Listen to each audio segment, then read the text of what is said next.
A graça e a paz do nosso Senhor e Salvador Jesus continue reinando em nossos corações. Teremos pouco tempo neste momento na meditação desta palavra, mas eu acredito sim que será de grande edificação aos nossos corações.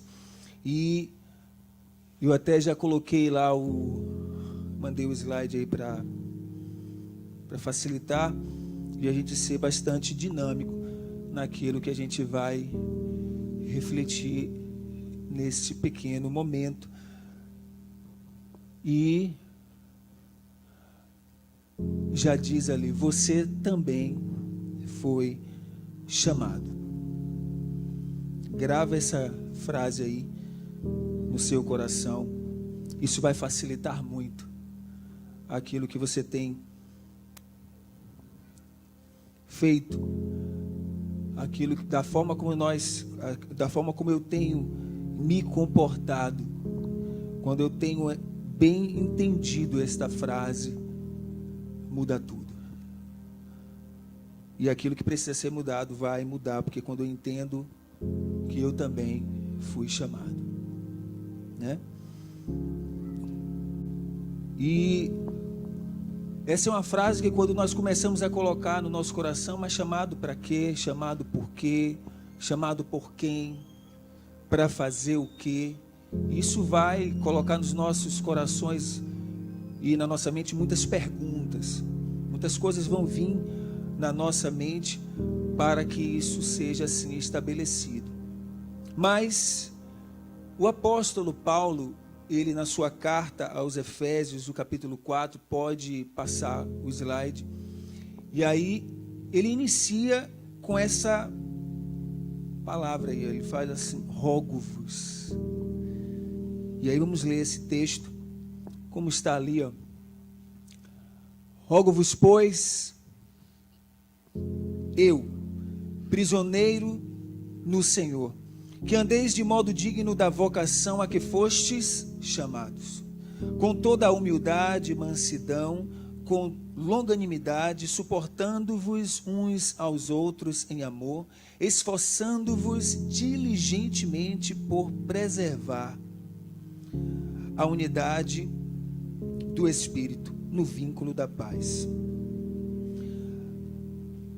Há somente um corpo e um Espírito, como também fostes chamados numa só esperança da vossa vocação. Há um só Senhor, uma só fé, um só batismo, um só Deus e Pai de todos, o qual é sobre todos, age por meio de todos e está em todos. Oremos. Santo Deus, eterno, todo-poderoso, nós te agradecemos. A tua palavra foi lida neste momento. Os nossos ouvidos já ouviram neste momento a tua palavra.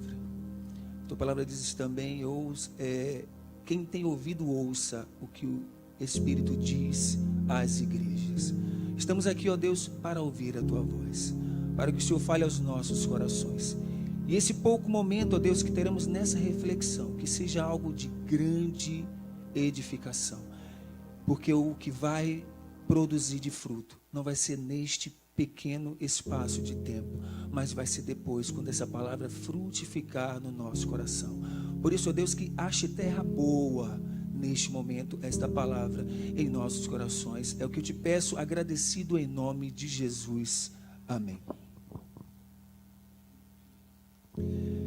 E se fôssemos destrinchar todo esse texto, certamente levaríamos muito tempo. Levaríamos talvez o restante do dia e aí a semana inteira, e não tiraríamos toda a profundidade que esse texto quer nos dizer. Mas como a gente não vai poder destrinchar todo esse texto, falar de toda a profundidade desse texto, eu tenho certeza que o Espírito, ao longo do tempo, ele vai falando, ele vai ruminando, ele vai fazendo com que você rumine essa palavra. Ela vai e volta, você vai ler de novo em casa, reflete mais uma vez, lê o capítulo 4 todo, depois você vai ler o terceiro, vai ler o quinto, lê o livro de Efésios por inteiro, você vai conseguir compreender o que o apóstolo Paulo estava dizendo ali aos que estavam em Éfeso, aos crentes em Éfeso. Mas no título até mesmo aqui na Bíblia, ele fala a unidade da fé. E aí eu falei, a unidade da fé, isso ficou muito... Eu sou aquele assim que... O título que está aqui é o título mais comum, é o que está mais falando, porque realmente fala isso mesmo, da unidade da fé.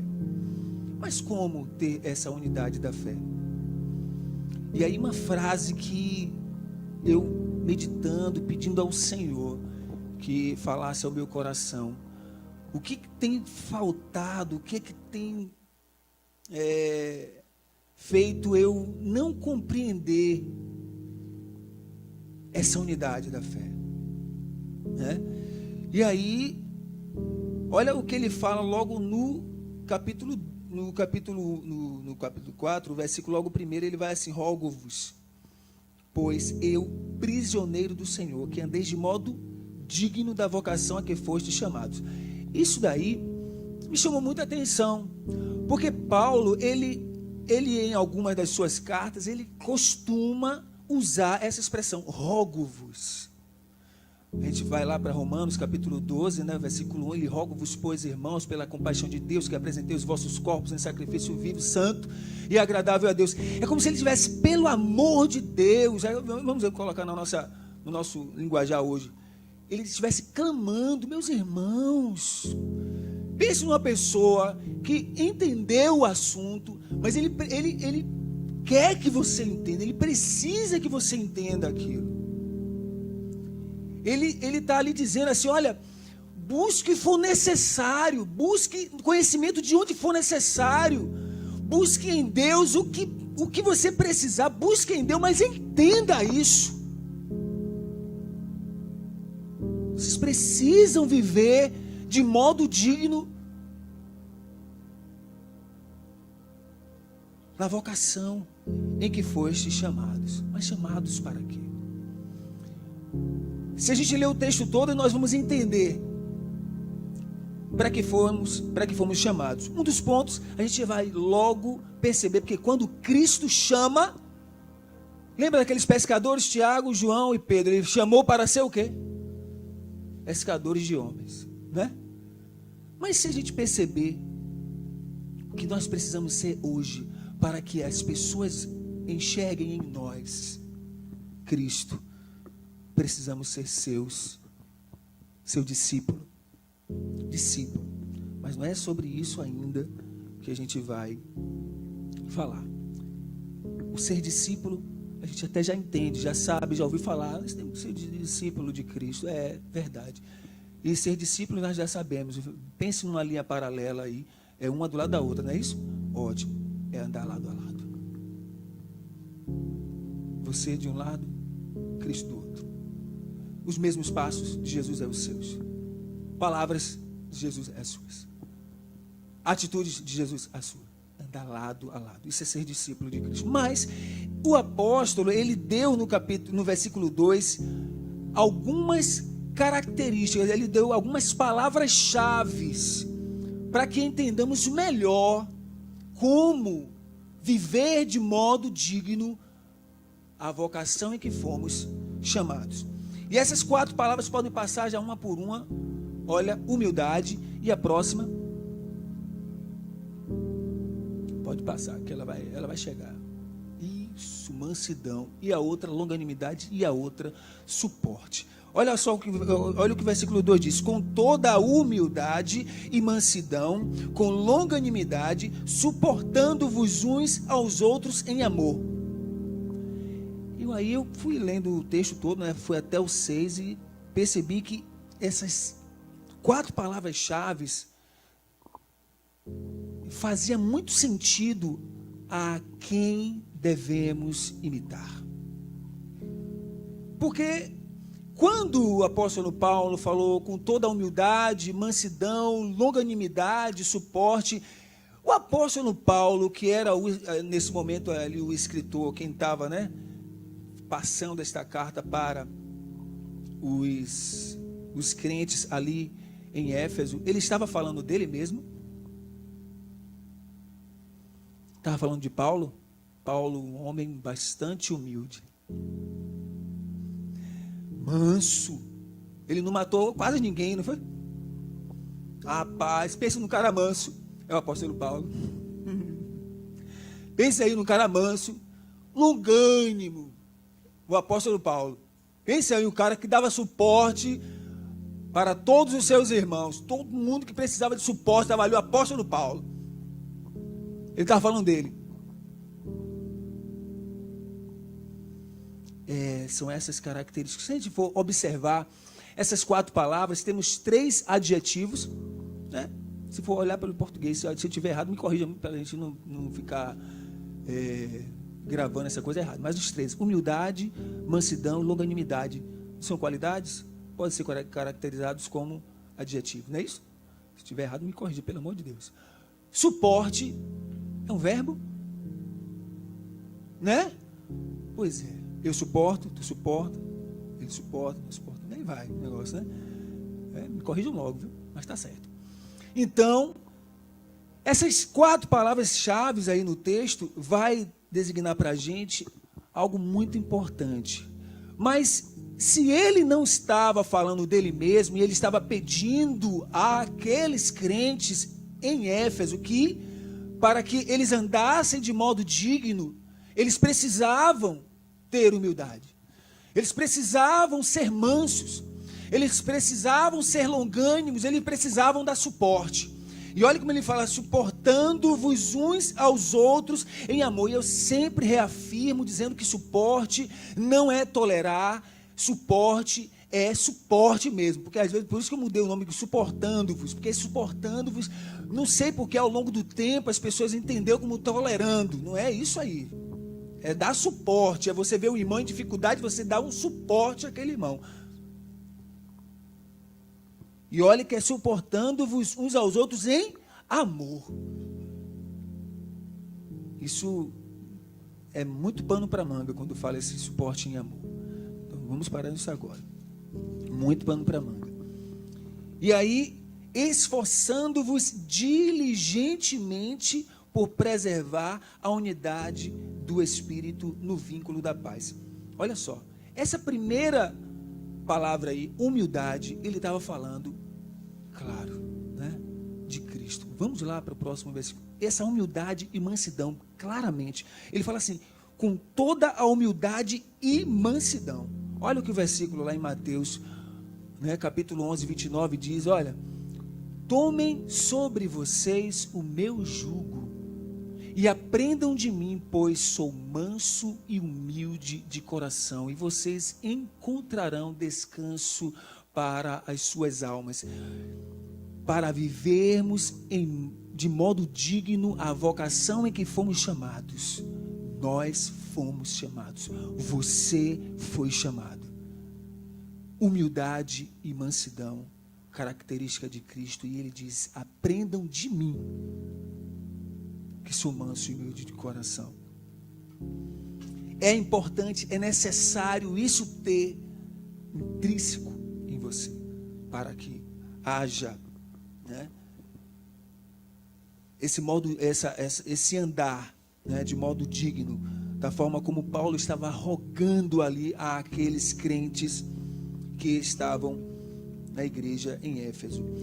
Olha a próxima palavra aí, longanimidade. Mais uma característica que próprio, né? Olha aí, Tiago falando. Portanto, meus amados irmãos, todo homem seja pronto para ouvir, tardio para falar, tardio para se irar. Gente, que negócio difícil é a gente ouvir o outro.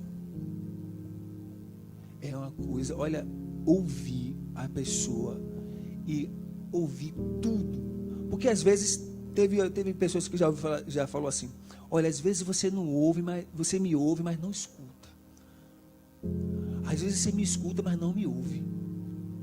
Aí hoje não é a mesma coisa, mas você entendeu. Você entendeu.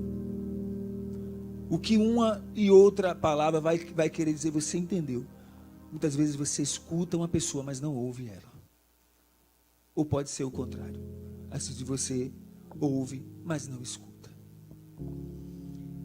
E aí que está. Tardio para falar, tardio para se irar. É uma característica intrínseca da longanimidade. É o longo ânimo. É você ter aquela disposição em ouvir alguém. Isso é tão libertador. Irmãos, isso é tão libertador que às vezes nós não compreendemos. São poucas pessoas que compreendem esse dom de ouvir. Você apenas ouvir o irmão. Ela vai falar tudo. Coisas que você não concorda ali naquele momento, você trava a sua língua e ouve. Quando você não concorda, você trava um pouquinho mais e quer ouvir mais o irmão, até você compreender completamente aquilo que ele está querendo dizer. Na verdade, você está ganhando um pouco mais de tempo, treinando a sua mente para saber o que falar. E é por causa disso que Deus fala: seja longânimo, seja tardio no falar, seja tardio em irar. Porque quando nós não temos, por isso que ele coloca esses dois pontos aí juntinhos, que estejamos prontos para isso, para viver de modo digno a vocação em que fomos chamados. Temos que ter longanimidade. É interessante que nesse texto nós vemos o fruto do Espírito, e vemos vários, temos aqui todos espalhados aqui, mas interessante que ele coloca esses dois nesse texto. Ele lembra da longanimidade, ele lembra da mansidão, Perceba que o apóstolo ele usa esses dois, vamos dizer, fruto, mas que faz parte de um fruto só. Mas ele usa essas duas características aí do Espírito. Então, olha só, ele usando esses dois pontos, é algo que precisa ser em nossa mente, é algo que precisa ser mentalizado. Porque muitas das vezes a gente lê um texto, isso eu estava até conversando em casa, às vezes a gente lê um texto e quer entender aquele texto naquela hora. Leia de novo. Não entendi? Leia de novo. Aí você não entendeu ainda, ore e leia de novo. Aí, não entendeu alguma parte, aguarde um pouquinho, beba água, coma alguma coisa, volte, leia de novo. Mas não se canse enquanto você não entender. Peça ao irmão, peça ao pastor, mas compreenda aquele texto, porque ele vai fazer toda a diferença. E quando eu parei para meditar, esse texto eu já tinha lido várias outras vezes, e essas 4 palavras-chave foram que chamaram a atenção. E aí vem o suporte, que é o próximo versículo. Pode ir ao próximo slide. Olha só o que diz ali. Tendo os olhos fitos em Jesus, autor e consumador da nossa fé. Ele, pela alegria que lhe fora proposta, suportou a cruz, desprezando a vergonha, e assentou-se à direita do trono de Deus. Pensem bem naquele que suportou tal oposição dos pecadores contra si mesmo, para que vocês não se cansem nem se desanimem. Então, percebam essas 4 palavras: humildade, mansidão, longanimidade e suporte. Vejam que foram palavras-chave para esse texto: unidade da fé. Precisamos nos esforçar diligentemente. O texto diz diligentemente, cuidadosamente, detalhadamente. Você tem que buscar o máximo de cuidado no vínculo da paz. É o vínculo da paz. Porque perceba que o texto ele vai trazer palavras profundas, onde vai envolver seu ego, vai envolver coisas que vai fazer você ter que negar a si mesmo. Esse é o grande problema. E está aí o grande desafio. Negar a si mesmo. E aí o negar a si mesmo que traz aí, isso foi uma conjectura, né? O negar a si mesmo, diante dessa vocação, diante daquilo que você foi chamado para ser discípulo, chamado para ser servo, chamado para adorar. Entra esse grande desafio, porque você ser manso com alguém que está dando uma rasteira em você, não é fácil não. Você dá suporte a alguém que só está lhe prejudicando, esse negócio não dá para mim não. Você ser humilde com alguém que é soberbo, porque quando você vê alguém soberbo, sabe aquela pessoa que se acha o rei da cocada preta, como diz o ditado, o bam. E você ser humilde com uma pessoa assim, porque na verdade o sentimento inicial é da gente ser logo grosso com aquela pessoa. Ele é soberbo, você vê como ele se comporta, ele tem que, entendeu? É natural. E aí que está o grande desafio. Porque ser amoroso, né? Ser amoroso com o Ivan, puxa, Ivan toda hora me chama de bonitão, né? Toda hora é um abraço. Puxa, o Ivan é lindo, rapaz. Você é amoroso com o Ivan é uma maravilha. Puxa, eu me encontro com a irmã Judite, que o meu irmão dá um abraço que quase que quebra as costelas. A irmã é forte. Ela dá um abraço forte.